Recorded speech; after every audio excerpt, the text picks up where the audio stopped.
Hello everyone, welcome to my YouTube channel, Bushra's Medical Insight. So,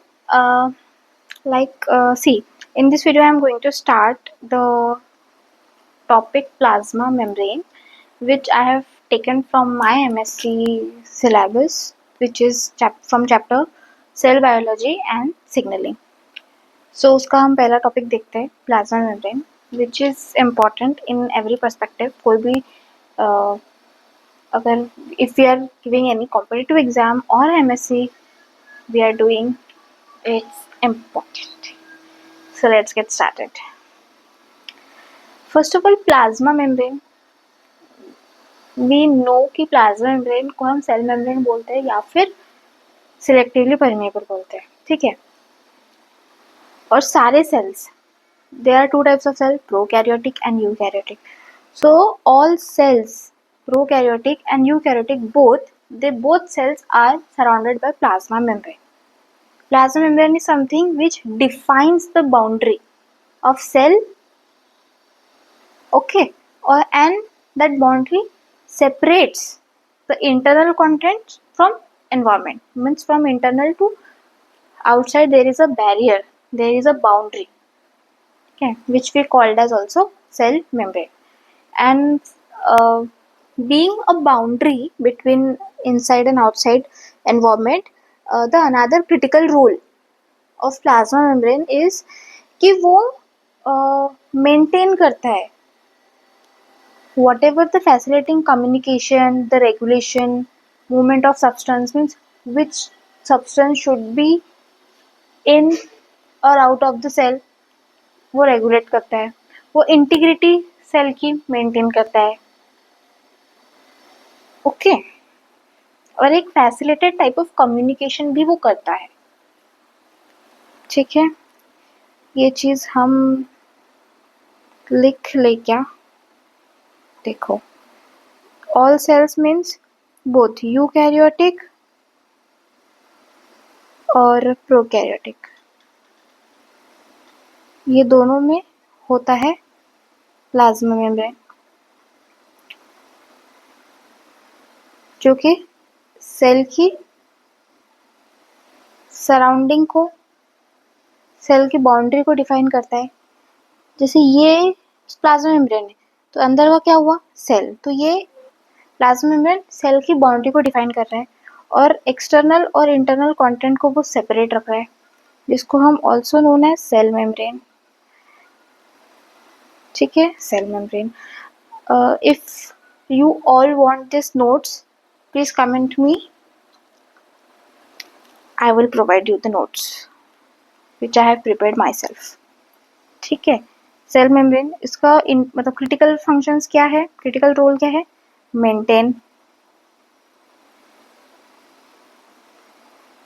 maintaining the integrity cell की, facilitating communications, regulating substance movement which is into and out of the cell. अब हम बात करते हैं structure की, किसकी, structure की. तो प्लाज्मा मेम्ब्रेन का जो स्ट्रक्चर है वो सिंगर एंड नेल्सन इन लोगों ने प्रपोज किया था, जिसको हम बोलते हैं fluid mosaic model. Fluid mosaic model, this name represent the fluid means the fluidity, mosaic the type of pattern of protein, pattern of protein, ठीक है. तो इन द फ्लूइड प्रोटीन का पैटर्न, ठीक है. अब द बेसिक स्ट्रक्चर अगर हम बात करें, the composition of plasma membrane, the basic components are lipid and proteins, lipids and proteins. Lipid जो होती है वो बाइलेयर होती है, मतलब दो लेयर होते हैं लिपिड के. द कोर स्ट्रक्चर जो होता है प्लाज्मा मेम्ब्रेन का वो लिपिड से बना होता है, which is a bilayer. And which lipid, phospholipid,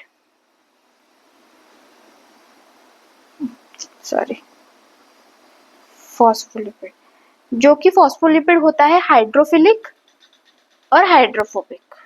hydrophilic जो वाटर लविंग होता है, जो वाटर से अट्रैक्ट होता है, ये हेड हो गया, और टेल जो वाटर से नफरत करता है, मतलब वाटर से दूर भागता है, वाटर रिपेलिंग। ठीक है, इसीलिए जो वाटर के कांटेक्ट में होता है वो हेड होता है, और जो वाटर से दूर होता है वो टेल होता है। ठीक है, और by layer means the two layers. ठीक है, और इस यही अरेंजमेंट प्लाज्मा मेम्ब्रेन को सिलेक्टिव परमेएबल बनाता है, क्योंकि वो कुछ मॉलिक्यूल्स को ही अंदर आने की परमिशन देता है। ठीक है, ये पहला कंपोजिशन था। दूसरा कंपोजिशन है प्रोटीन। ठीक है, अब प्रोटीन का क्या काम होता है? जो भी आयन, मतलब अभी हमने देखा कि सिलेक्टिव मॉलिक्यूल्स को वो ट्रांसफर होने के लिए अलाउ करता है, वैसे ही प्रोटीन में जो आयंस, मतलब प्लाज्मा मेम्ब्रेन में जो भी आयंस या कोई भी बायोलॉजिकल मॉलिक्यूल्स जो पास होना है, लेकिन due to some factors, for example the nature of the molecule or the size of the molecule, so there is another way is by use of protein, तो वो मीडिएट होता है। ठीक है, वो भी ये अलाउ करता है प्रोटीन कि कौन सा सब्सटेंस, कितना सब्सटेंस अंदर जाएगा सेल में, means which can pass through them. ठीक है, अब हम इन डिटेल में देखते हैं फॉस्फोलिपिड। ठीक है, क्या देखेंगे? फॉस्फोलिपिड। जो फॉस्फोलिपिड बाइलेयर है, ये फंडामेंटल बिल्डिंग ब्लॉक है सेल मेम्ब्रेन की। ठीक है, जैसे सेल जो है वो हमारे फंडामेंटल यूनिट ऑफ लाइफ है, वैसे ही सेल मेम्ब्रेन का ये फंडामेंटल यूनिट है। ठीक है, क्योंकि उसका जो नेचर होता है वो एम्फिफाइटिक होता है, मतलब हाइड्रोफोबिक भी होता है और हाइड्रोफिलिक भी होता है। ठीक है, तो if we talk about plasma membrane of animal cell, उसमें 4 मेजर टाइप्स ऑफ फॉस्फोलिपिड्स होते हैं। 4 मेजर टाइप्स ऑफ फॉस्फोलिपिड्स होते हैं। तो कौन से होते हैं? पीसी, पीई,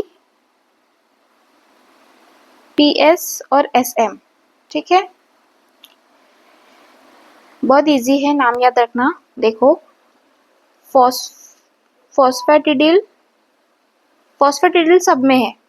ठीक है, पीसी में क्लोरीन आएगा, पीई में इथेनोलमाइन आएगा, एस में सीरीन आएगा, वेर एसएम इज स्पिग्नोमाइलिन।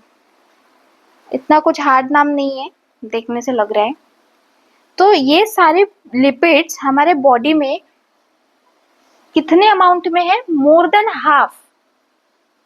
ये चारों को अगर हम एक कंबाइन करेंगे तो which constitute the more than half of lipid in our cell membrane. ठीक है, अब हमें इसमें से ये करेंगे, डिफरेंशिएट करेंगे कौन से आउटसाइड, मतलब कौन से बाहर की तरफ होते हैं और कौन से फॉस्फोलिपिड अंदर की तरफ होते हैं। अंदर की तरफ इन द सेंस, ये देखो, ये लिपिड बाई लेयर है ना, तो 2 लेयर है ऐसे। तो जो आउटर की तरफ है, जो आउटर लिफलेट में है, वो है पीसी और एसएम, मीन्स फॉस्फोटिडिल कोलिन और स्पिग्नोमाइलिन। और अंदर की तरफ बचे हुए 2, कौन से? फॉस्फोटिडिल इथेनॉल अमाइन पीई और फॉस्फोटिडिल सीरीन। ठीक है, और जो हेड ग्रुप होता है, एक मिनट को, ये तो 4 हो गए। एक और 5th फॉस्फोलिपिड होता है, वो होता है पीआई, जो कि है फॉस्फेटिडिल आयनोसिटोन। ये हो गया, ये भी इनर की तरफ आता है। ठीक है, तो इनर की तरफ 3 हो गए और आउटर में 2 होते हैं। अब पीएस और पीआई, ये जो 2 फॉस्फोलिपिड है, कौन से? फॉस्फोटिडिल सीरीन और फॉस्फोटिडिल इनोसिटोल। ये दोनों के जो हेड ग्रुप होता है, इसमें नेगेटिव चार्ज होता है। इसीलिए जो साइटोसोल मतलब प्लाज्मा मेम्ब्रेन का जो साइटोसोल है, अभी देखो ये दोनों कहाँ प्रेजेंट होते हैं, इनर में, मतलब इनर साइड, मतलब सेल की तरफ प्रेजेंट होते हैं। तो इनके हेड पे होता है नेगेटिव चार्ज, तो इस वजह से वो साइटोसोल में भी एक नेगेटिव चेंज लाते हैं। They also have their contribution on the having the negative charge on the cytosol. ठीक है, अपार्ट फ्रॉम दिस, मतलब फॉस्फोलिपिड में इतने ये 4-5 फॉस्फोलिपिड्स के अलावा और दो चीज कंटेन करता है, वो है, नया पेज लेते हैं, वो है plasma membrane of animal cell,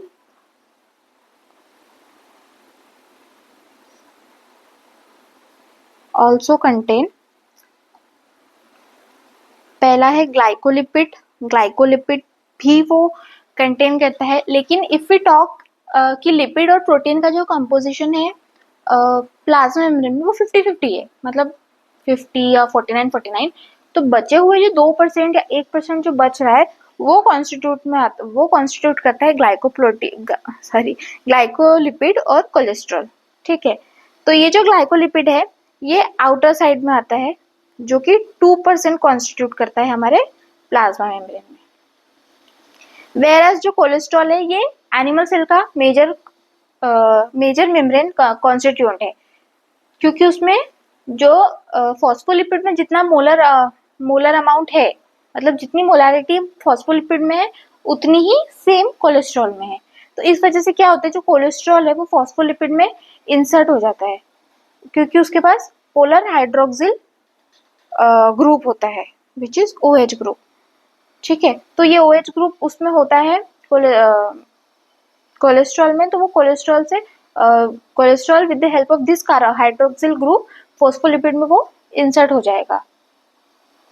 ठीक है, और इंसर्ट होके कहाँ रुकेगा, जब कहाँ स्टे करेगा, फॉस्फोलिपिड के हेड ग्रुप में, मतलब हेड लेयर में। ये देखो यहाँ पे, यहाँ पे, यहाँ पे, यहाँ पे suppose cholesterol, this is cholesterol, तो हेड ग्रुप के पास में वो रहेगा।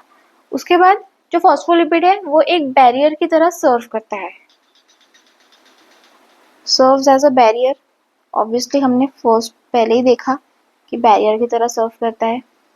दो एक्वस कंपार्टमेंट में, कौन से दो एक्वस कंपार्टमेंट, आउटसाइड और इनसाइड। ठीक है, और ये इम्परमिएबल होते हैं। फॉस्फोलिपिड बाइलेयर जो कि हाइड्रोफोबिक फैटी एसिड चेन से बनती है, ऑक्यूपाइड होती है। ठीक है, और वाटर सोल्यूबल मॉलिक्यूल से इम्परमिएबल होता है, उनके साथ साथ आयन से भी वो इम्परमिएबल रहता है।